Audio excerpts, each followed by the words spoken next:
नमस्कार दोस्तों, स्वागत है आपका भगवत ज्ञान मोटिवेशन चैनल में। दोस्तों, अभी इस चैनल पर साई सच्चरितमानस के अध्यायों की सीरीज चालू है। ये वीडियो 40वें अध्याय का है और इसके पाठ का फल है सपने में साई से उपदेश मिलेगा। दोस्तों, इसके पाठ का फल आपको सुनने से भी मिल जाएगा, इसलिए आप वीडियो को स्किप ना करें और पूरा ज़रूर सुनें। अगर आपको ये वीडियो बड़ा लगता है तो आप वीडियो की स्पीड बढ़ाकर भी देख सकते हैं। ओम साई राम। वीडियो सुनने के बाद कमेंट में ओम साई राम ज़रूर लिखें। अगर आपने ये चैनल सब्सक्राइब नहीं किया है तो प्लीज़ इस चैनल को सब्सक्राइब कर ले, ताकि आने वाली वीडियो की नोटिफिकेशन आपको मिल जाए। और आपको ये वीडियो पसंद आए तो लाइक और शेयर ज़रूर करें। तो आइए दोस्तों, शुरू करते हैं इस वीडियो को।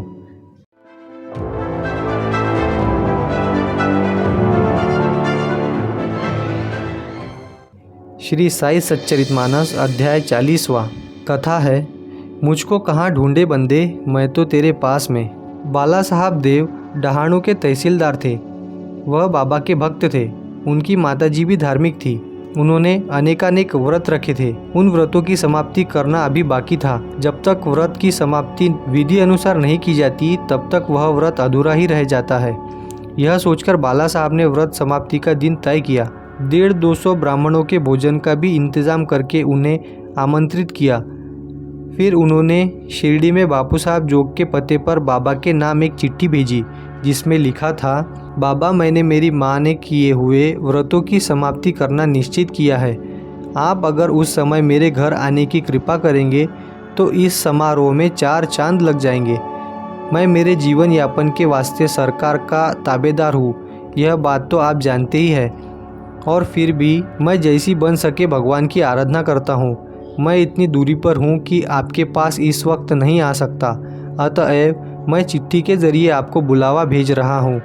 आप इस दावत को कबूल फरमाकर मेरे घर पधारिए, ऐसी मेरी विनती है। इस खत को पढ़कर साईं बाबा ने बाला साहब के दिल को जान लिया और वे जोग से बोले, जो मुझे याद करता है उसे मैं याद करता हूँ। जो मुझे जिस वक्त पुकारता है मैं उसी पल उसके पास होता हूँ। मुझे आने जाने के लिए किसी गाड़ी या घोड़े की ज़रूरत नहीं पड़ती। उसे लिख भेजो कि हम तीनों आ रहे हैं। इस आशय का खत मिल जाने पर बाला साहब को बड़ी खुशी हुई। श्री साईं बाबा शिरडी छोड़कर सिर्फ 3 ही गांव को जाते। वे थे राहता, रुई और नीम गांव। इन 3 गांव के बिना वे कहीं भी नहीं जाते थे। ऐसे में वह अपने गांव आएंगे, इस बात की और भी खुशी उनको हो गई। इसके 1 महीना पहले डहाणू स्टेशन पर एक सन्यासी आया था। वह गौशाला का प्रचारक था। वह गौशाला के वास्ते चंदा मांगते फिरता था। उसने स्टेशन मास्टर से यह बात कहने पर उन्होंने कहा, आप गांव में जाकर देव तहसीलदार साहब से पहले विनती करें। ऐसा करने से वे और उनके साथ इस गांव की सभी बड़ी हस्तियां आपको चंदा दे देगी। इस तरह की बातें चालू ही थी कि तहसीलदार साहब स्टेशन मास्टर जी से मिलने खुद ही वहां पर आ पहुँचे। तब स्टेशन मास्टर ने उस सन्यासी को उनसे मिलाया और बोले, अब आप सामने ही जो कुछ कहना है वह सब कह दे। जब तहसीलदार साहब का काम पूरा हो गया तब वे सन्यासी को लेकर बाहर जा बैठे। वहाँ सन्यासी ने गायों की परवरिश के लिए उनका संस्थान जो काम करता था उस बारे में बताकर कुछ पैसों की मदद के बारे में पूछा। बाला साहब ने कहा, इस वक्त गांव में और एक धार्मिक समारोह के लिए चंदा इकट्ठा किया जा रहा है, इसीलिए आपको मदद मिलना मुश्किल है। मेरी सलाह यह है कि आप 2-4 महीनों के बाद आ जाइए। ऐसा करने पर आपको पैसों की अच्छी खासी मदद मिल सकेगी। इस पर उस सन्यासी ने इस बात को माना और चला गया। 1 महीने के बाद जब तहसीलदार के घर व्रत के समाप्ति का समारोह था, तभी वह सन्यासी सुबह 10 बजे के करीब फिर आया। सन्यासी को देखकर वे सोच में पड़ गए कि इसे तो 4 महीने के बाद बुलाया था, यह जल्दी क्यों आया होगा। फिर भी उन्होंने उसकी अच्छी आवभगत की। फिर काम पूछने पर उसने बताया कि वह चंदा मांगने के लिए नहीं आया है, बल्कि खाना खाने आया है। तहसीलदार साहब ने खुशी खुशी उससे कहा, यह तो मेरा सौभाग्य है, मगर भोजन में अब थोड़ी देर लगेगी, तो आप 12 बजे आएंगे तो ठीक रहेगा। वह इस पर बोला, मेरे साथ और 2 लड़के भी होंगे। देव बोले, कोई बात नहीं, आप तीनों आ जाइए। इस पर वह चला गया। जब वह और दोनों के साथ 12 बजे आया तो ब्राह्मण भी हाजिर थे। उनके साथ भोजन करने पर बीड़ा और दक्षिणा लेकर वह चला गया। समाप्ति समारोह के बाद देव साहब ने जोग को चिट्ठी लिख भेजी। उसमें लिखा, मैंने न आ सकने की वजह से खत के द्वारा निमंत्रण भेजा। जवाब मिला तो समाप्ति के दिन मैं पूरा दिन बाबा का इंतज़ार करता रहा, मगर वे नहीं आए। मैं इस बात से चकित भी हूँ और इस बात से निराश भी हूँ। जब यह खत बाबा को पढ़कर सुनाया तब बाबा बोले, मैंने वचन निभाया है। मैं और 2 साथियों को लेकर सन्यासी के रूप में वहाँ गया और भोजन करके आया। उसने मुझे पहचाना नहीं। जोग ने ऐसा ही खत देव को लिख भेजा। वह पढ़ने पर देव साहब पछताने लगे कि 3 बार मिलने पर भी सन्यासी के रूप में आए हुए बाबा को वे पहचान न सके। उन्होंने वहाँ से ही अपने खत के लिए बाबा से माफ़ी मांगी।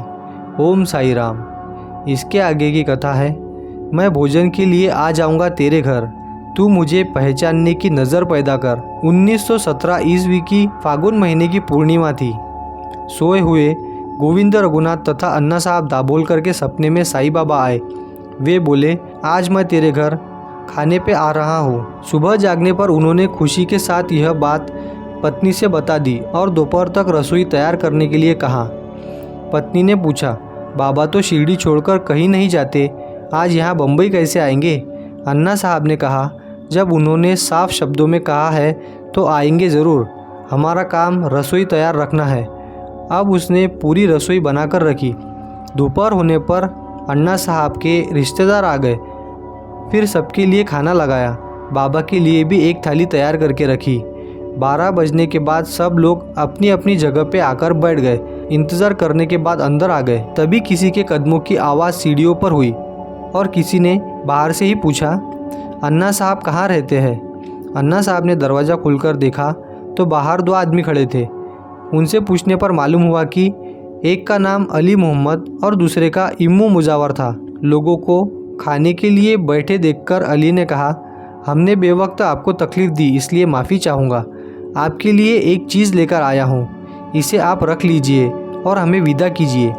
मैं फुर्सत से आपको बाद में मिलकर खुलासा करूँगा। उसने अपने पास से एक कागज़ में लिपटा हुआ पार्सल रख दिया।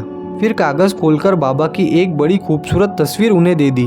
उसे देखकर अन्ना साहब खुशी से फूल उठे और उन्होंने पूछा, यह तस्वीर आपने कहाँ से लाई और मेरे पास आपको किसने भेजा? इस पर जल्दी करते हुए वे बोले, एक दुकान से लाई है बस। अगर पूरी हकीकत बताना चाहे तो लोगों का भोजन रुकेगा, तो हमें जाने दीजिए। और वे उतरकर जल्दी जल्दी चल दिए। अन्ना साहब ने वह तस्वीर एक आसन पे रखी और भोजन की थाली सामने रख दी। बाद में सबका भोजन हो गया। उसके बाद हर होली पूनम के दिन अन्ना साहब उस तस्वीर का पूजन करते और उसे भोग चढ़ाते थे। ओम साई राम। यहाँ पर श्री साई सच्चरितमानस ग्रंथ का 40वां अध्याय पूरा हुआ। ओम साई राम।